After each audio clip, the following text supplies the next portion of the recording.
Labbaik Allahumma labbaik, labbaik la syarika lak labbaik. Ada sekelompok ikhwan yang datang kepada Allah, yang kehilangan saudaranya. Kok nggak ada di surga gitu kan? Ketika dia mau berangkat. Padahal dua punya cita-cita yang sama dan sebagainya, tapi karena bekalnya tidak cukup, sebagian ada yang masuk ke dalam neraka. Tiba-tiba mengatakan kepada Allah dengan permohonan yang sangat, ya Allah, saya kehilangan saudara saya. Ya Allah, saya kehilangan saudara saya. Ya Allah, dulu kami puasa sama-sama. Ya Allah, dulu kami sholat sama-sama. Ya Allah, dulu kami ibadah sama-sama. Ya Rabb, kami tidak temukan dia di sini. Ya Allah, mohon terus, mohon. Sampai ketika puncak pada permohonannya, tiba-tiba Allah berfirman, akhriju man araftum. Hei para malaikat, keluarkan orang yang dikenali oleh orang-orang ini, yang disebutkan tadi. Keluarkan mereka dari neraka. Tiba-tiba dikeluarkan. Bertemulah orang-orang ini dengan temannya.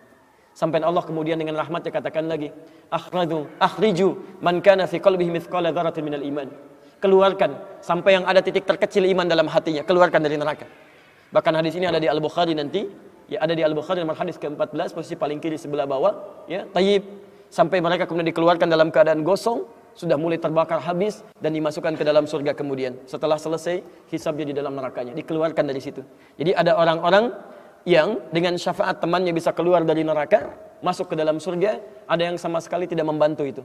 Ya, dosa-dosa yang begitu besar tidak bisa keluar dan kekal dia di dalam neraka. Walaupun dia merasa beriman kepada Allah, tapi digugurkan keimanannya dengan ibadah-ibadah yang melanggar ketentuan Allah, seperti syirik dan sebagainya. Tapi poinnya adalah tiba-tiba ada segolongan teman yang memohon kepada Allah Subhanahu wa taala, ya Allah, kami puasa sama-sama, kami ibadah sama-sama, kami sholat sama-sama ya Allah, cuman saya nggak temukan dia di sini. Itu indah. Nah, permohonan sesuatu untuk melengkapkan pada yang kurang disebut dengan syafa' namanya. Pelengkap yang kurang disebut dengan syafa'. Makanya di tarawih itu ada salat syafa'. Antum salat 11 rakaat, 2 rakaat penyempurnanya yang ke-10 disebut dengan syafa', 1 rakaat akhirnya disebut dengan witir. Ya, ada teman yang merasakan ada yang kurang nih ya Allah, begitu saya masuk, teman saya nggak ikut, saya ingin dilengkapi dengan itu ya Allah.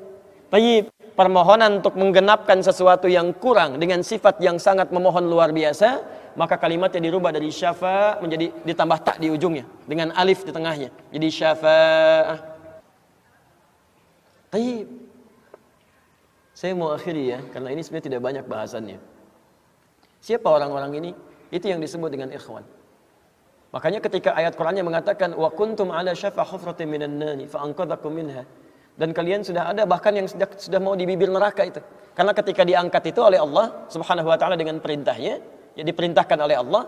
Tayyib, dalam bahasa hadisnya ada yang diangkat baru neraka itu masuk ke kakinya sampai ke betisnya. Ada yang sudah masuk sampai ke punggungnya, ada yang sudah ke lehernya, dan ada yang sudah tenggelam di dalamnya.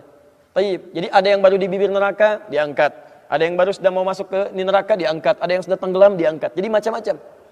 Ya, fa asbahtum bi ni'mati ikhwana. Siapa yang bisa mengangkat itu semua? Di antaranya Allah berikan nikmat kepada Anda dengan dapatnya ikhwan-ikhwan dalam kehidupan. Cuma itu yang bisa menolong Anda di hari akhirat, teman-teman terbaik selain syafaat-syafaat yang lainnya. Ada orang mendekat kepada Al-Qur'an, ada orang sering bersalawat kepada Nabi, ada orang mendekat pada hukum-hukum Allah. Ada orang-orang yang belum bisa maksimal menunaikan itu semua, dia cari teman-teman yang soleh yang menunjukkan pada kebaikan-kebaikan. Bukankah sering Anda dapati seperti itu? Mungkin Anda bersahabat dengan teman yang tingkat ibadahnya jauh di atas Anda. Anda masih sibuk dengan urusan dunia, tapi masih menunaikan sholat, masih puasa. Tapi karena kesibukan dunia Anda, Masya Allah, kurang bekal ibadah Anda.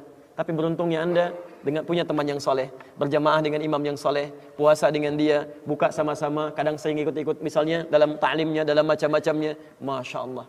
Maka tiba-tiba ketika Anda dikenal oleh dia, diingat oleh dia, di akhirat nanti tidak ditemukan Anda. Ya Allah, dia kawan saya ya Allah. Dia teman saya ya Allah. Dia saudara saya ya Allah. Kami pernah ta'lim sama-sama ya Allah. Kami pernah puasa sama-sama ya Allah. Kami pernah sholat berjamaah sama-sama ya Allah. Mohon jangan pisahkan ya Allah. Jangan pisahkan. Pertanyaan, sudahkah Anda punya teman seperti itu? Yang bisa menolong dalam kebaikan? Kalau belum temukan, cepat cari, mumpung masih hidup. Sebab kalau sudah kehidupan itu berakhir, tidak mudah untuk menemukannya. Maka pastikan di kantor Anda, teman Anda bisa membawa Anda ke surga. Pastikan di rumah Anda, pasangan hidup Anda adalah teman yang bisa membawa Anda ke surga. Pastikan di tempat kehidupan Anda, siapapun tetangga Anda, kerabat Anda, teman-teman sekolah anak Anda adalah teman yang bisa mengingatkan dan membantu Anda untuk mencari Anda bisa masuk ke dalam surga. Dan saya mohon pada Anda semuanya, tolong ingat gini ya, baik-baik. Kalau nanti di akhirat Anda tidak temukan saya di surga, tolong ingatkan kepada Allah, saya pernah ada di sini. Saya pernah ada di sini. Tolong ingatkan. Kalau antum di akhirat nanti tidak temukan saya di surga, tolong ingatkan. Ya Allah, mohon ya Allah, Adi Hidayat telah mengajar saya dan mengingatkan saya di sini. Ya. Subhanakallahumma wa bihamdika asyhadu an la ilaha illa anta astaghfiruka wa atubu ilaik. Wa akhiru da'wana alhamdulillahi rabbil alamin. Assalamualaikum warahmatullahi wabarakatuh.